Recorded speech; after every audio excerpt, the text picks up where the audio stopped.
Some movies arrive as entertainment. Others arrive as a public debate before anyone even buys a ticket. Michael is clearly the second kind. Antoine Fuqua's Michael Jackson biopic has finally been seen by its first audiences, and the early reactions suggest one thing very clearly. This is not going to be a quiet release. It is going to be emotional, divisive, nostalgic, musical, and probably one of the most talked about films of the year. The movie stars Jaafar Jackson as his legendary uncle, and that choice alone gives the film a level of pressure most biopics never face. Playing Michael Jackson is not like playing an ordinary musician.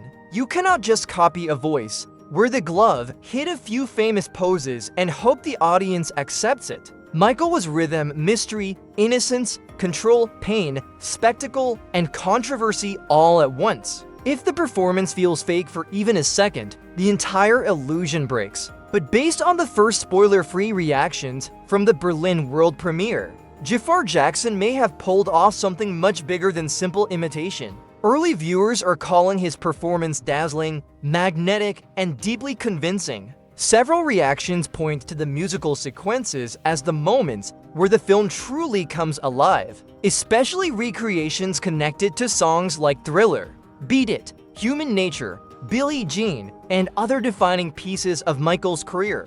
That is exactly what this movie needed, because for a story like this, the stage cannot just be a background. The stage has to become a memory machine, and that may be the film's biggest weapon. People are not going to Michael only to learn facts. Most viewers already know the broad outline. They know the Jackson 5. They know the moonwalk. They know the glove, the jacket, the scandals, the headlines, and the impossible level of fame.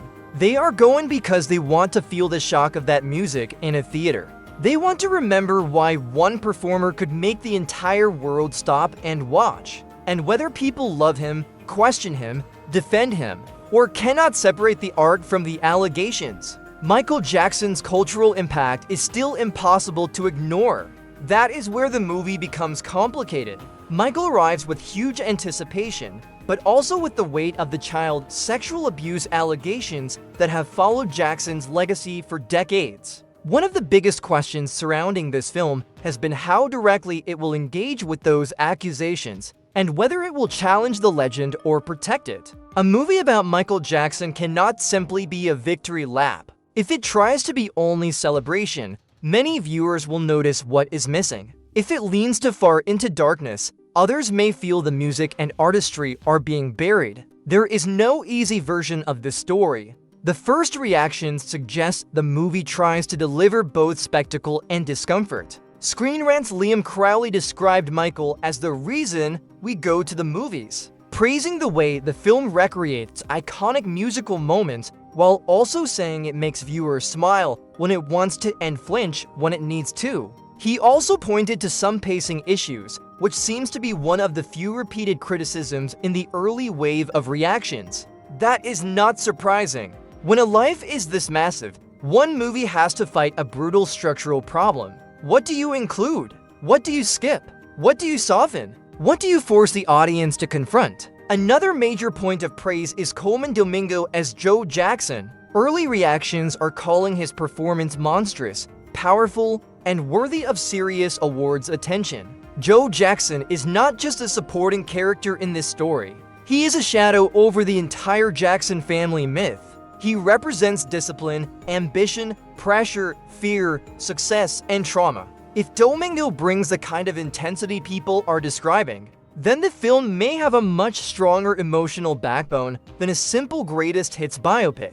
That father-son dynamic could be the real dramatic engine beneath all the music. The songs bring the crowd in, but the family story is what makes the movie hurt. Michael Jackson's life was not only built on talent, it was built inside a machine of expectation, control, and public hunger. When the world turns a child performer into a global symbol, the applause can start to sound like a cage. If the film understands that, then Michael could be more than a glossy tribute. Still, not every early viewer seems completely sold. Some reactions suggest the ending may not hit as hard as the journey leading up to it. Others point to pacing as a weakness. That matters because music biopics often struggle in the final act. It is easy to build momentum around discovery, fame, and legendary performances. It is much harder to land the emotional weight of what happens after the peak, especially with someone whose public life was filled with contradictions. The ending of Michael will likely become one of the biggest debate points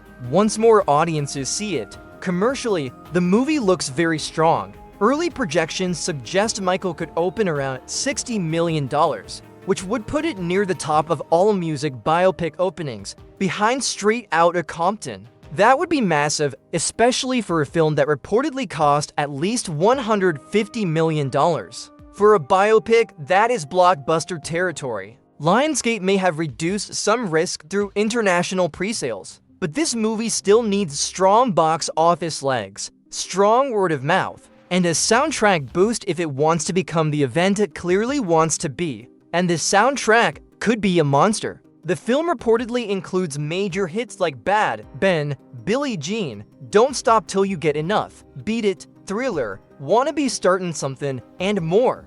That gives Michael something most dramas do not have, a built-in emotional playlist. If audiences walk out and immediately start replaying the music, watching old performances, comparing Jaafar's scenes to the originals, and arguing about what the movie did or did not show, then the film's life will extend far beyond its opening weekend. For me, that is what makes Michael so fascinating. This is not just a question of whether Jaafar Jackson can dance like his uncle or whether the concert scenes look expensive. The deeper question is whether a movie can capture the beauty and the damage of a life lived almost entirely in public. Can it honor the music without ignoring the controversy? Can it show the icon without flattening the human being? Can it give audiences a cinematic experience while still acknowledging why this legacy remains so difficult? That is why I think Michael could become one of the year's biggest conversation starters. Some people will walk in for nostalgia.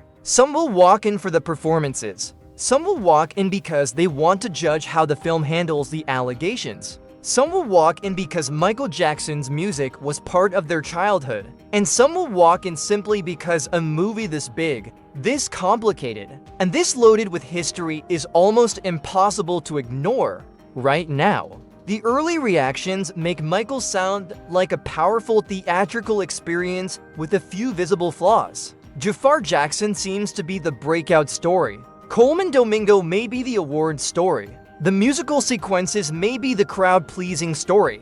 And the way the film handles Jackson's full legacy may become the story that determines how people remember it. So when Michael finally reaches theaters, I do not expect silence. I expect applause, arguments, nostalgia, criticism, and probably a flood of online debate. But that may be exactly what a film about Michael Jackson was always going to create. Because with a figure this famous, the movie does not end when the credits roll. That is when the real conversation begins.